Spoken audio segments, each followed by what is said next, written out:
The views and opinions expressed in this episode are those of the GOAT, or the greatest of all Titos, and do not necessarily reflect the views or positions of all Titos or uncles around the world. Possibly a few, but definitely not all. Day 2. Here at, I finally got the pronunciation of the place. It's La Jolla. Spelled L-A, space J-O-L-L-A, but it's pronounced La Jolla. And we got a few things to talk about. Let's do this.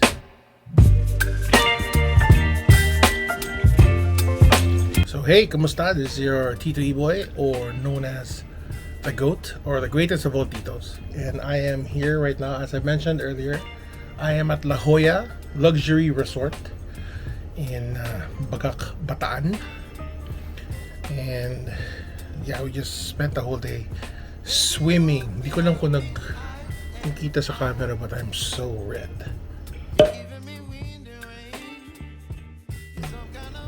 So dark. Ilaw, delta. Anyway,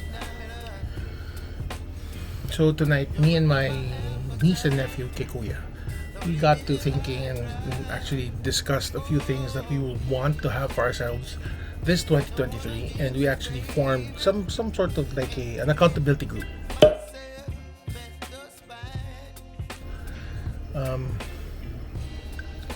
So we discussed what we want to achieve physically, skill-wise, in preparation for the future, especially for the both of them. It's nice to have that. The first key to be able to achieve that kind of conversation is to accept that you need help and that you need change. So yeah, I'm happy that we got that conversation. Very nice.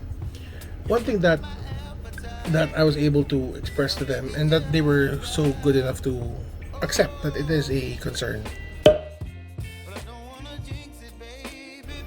is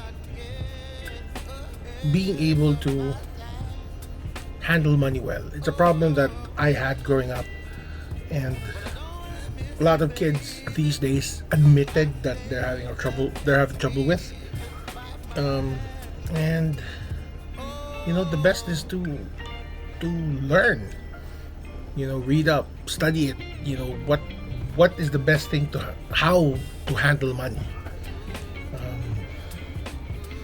One of the isang maling attitude ng maraming tao is, yeah, I would want to invest and start saving up money pag umabot na yung sweldo ko at a certain level, which is wrong. Kasi the problem is, for most of us, if not all, when you are anticipating, like example, a promotion or performance appraisal, kadalasan a month or two before the increase, nag-adjust na yung lifestyle mo kasi sure ka na may darating So it's nice to be able to learn how to be financially literate. Gandahin yung financial literacy mo to understand what's the best approach in saving your money, because we have to admit, kahit na working hard will not bring you to that financial freedom that you want. Meron talaga mga sacrifices na kailangan mo take. So that's what you need to learn. That's a tip from your Tito E-Boy. Kanina sa HBO, sa cable, we were watching Top Gun Maverick. And we were comparing Top Gun Maverick to the previous Top Gun, which was shot like 30-40 years ago. And one thing that struck me, the difference ng dalawang movies, is how, kasi back in the 80s and even early 90s, medyo pivotal sa relationship ng dalawang tao in a movie pag merong sex scene. And parang kailangan ma-establish na there's a relationship going on that would give the bida motive or motivation para alagaan yung kanyang partner.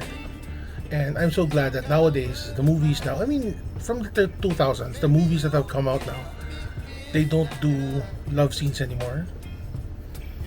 And they make the characters talk to each other more and establish that relationship that way. Hindi kailangan maging sobrang intimate, or kung maging intimate man, hindi masyadong ipapakita. Good move. That's nice. Okay, so that's it. This is my tita joke of the day before we wrap up, and tomorrow back to normal programming. Makita nyo bukas yung vlog. I'll be back to my room kasi pauwi na kami bukas, or when you watch this today. So my tita joke for today is this: